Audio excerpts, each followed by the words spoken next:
Pagpapaliwanagin ng Kamara ang Department of Health sa nakabinbin pa ring bayarin sa guarantee letter sa mga private hospital na sinasabing umabot na sa 530 milyong piso.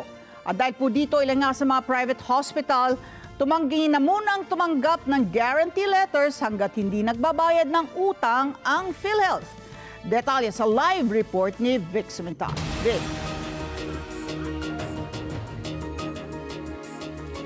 Ali, nalalagay na naman sa hot water ang Department of Health at ang PhilHealth sa muling pagbubukas ng 20th Congress. Partikular na kapag isinalang na ang pondo ng ahensya sa 2006 National Budget. Ipapatawag ng Kamara ang Department of Health o DOH para pagpaliwanagin kung bakit delayed ang pagbabayad sa mga guarantee letter o GL na binibigay na medical benefits sa mga pasyente na miyembro ng Philippine Health Insurance o PhilHealth. Sinabi ni TGP Party List Representative Bong Teves, mayroon namang pondo na inilaan ng Kongreso para sa medical benefits ng mga PhilHealth members. Batay sa report na inilabas ng Private Hospital Association of the Philippines Incorporated, umaabot sa 530 million pesos ang utang ng PhilHealth sa pamagitan ng GL. Matatawag natin ang Department of Health dahil bakit hindi nababayaran ang mga private hospital samantalang pumasa naman yan sa National Budget Year 2025 o 2024. Bakit may mga balanse sila samantalang meron naman tayo sinusunod na mga programa para dyan? May pondo yan eh. Kaya ibig sabihin, baka ang may problema kung paano mag-handling sila.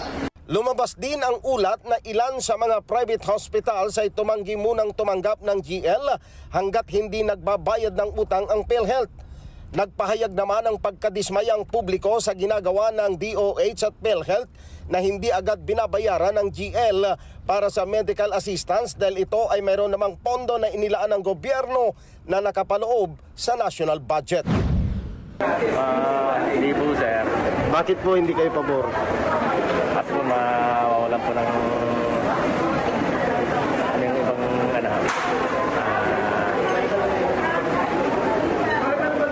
kailangan po yan.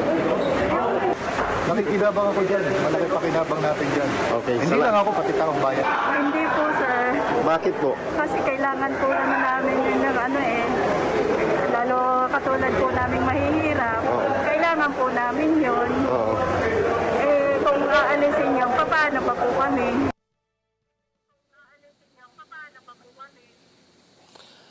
Ali, hindi naniniwala ang mga mamabatas na kulang ang pondo ng PhilHealth dahil batay sa ginawang paghimay noong 2025 National Budget Deliberations, lumitaw at natuklasan na mayroong reserve fund o investable fund ang PhilHealth na nagkakahalaga ng humigit kumulang 600 billion pesos.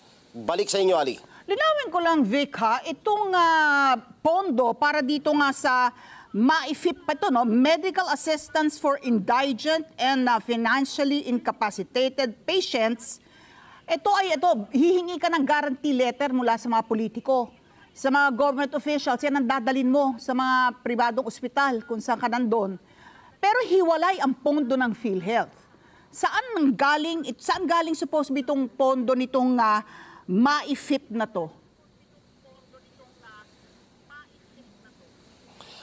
Ali, ang natuklasan noong budget deliberation ng 2025 ay yung pondo ng PhilHealth na intended para sa benefits ng mga miyembro, mukhang doon nagkakaroon ng problema. Dahil ang paliwanag ng PhilHealth noon sa Kamara, kailangan yung proseso ng verification nila masyadong matagal. Kaya lang, ang sabi ng Kongreso noon, pwede namang paiksihin yun basta lahat ng dokumento na iprepresenta ng pasyente ay naroon na at wag nang patagalin. Sa panig naman ng mga mambabatas o yung mga government officials, bukod yung pondong yon, na yon ay mayroon ding nakabukod na pondo para sa kanila doon sa mga guarantee letter na ibinibigay sa kanila mga constituent, Ali.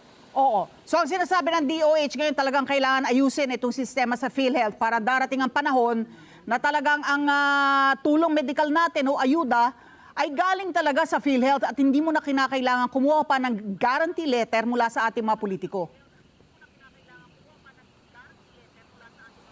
Tama, Ali, kasi maliban sa PhilHealth, yung DSWD mayroon ding medical assistance na binibigay. Maliban din sa mga politiko natin, partikular na yung mga congressman at saka mga senador, ay may guarantee letter din sila na ibinibigay sa mga indigent na kanilang nasasakupan, Ali. O nga, Vic, at saka may problema yata. Yung iba na nagbigay ng guarantee letter, hindi na nanalo nitong Mayo, hindi ba? Naulinigan ko yun eh. Nagka-problema dahil yung mga nagbigay ng guarantee letter nung bago mag-eleksyon, hindi na nanalo.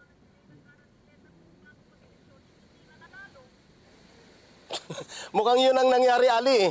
Kapag ka yung politiko, panahon ng eleksyon ibinigay, at hindi kaagad na reimburse doon sa hospital kung saan na-confine yung pasyente, doon nagkakaproblema, Ali.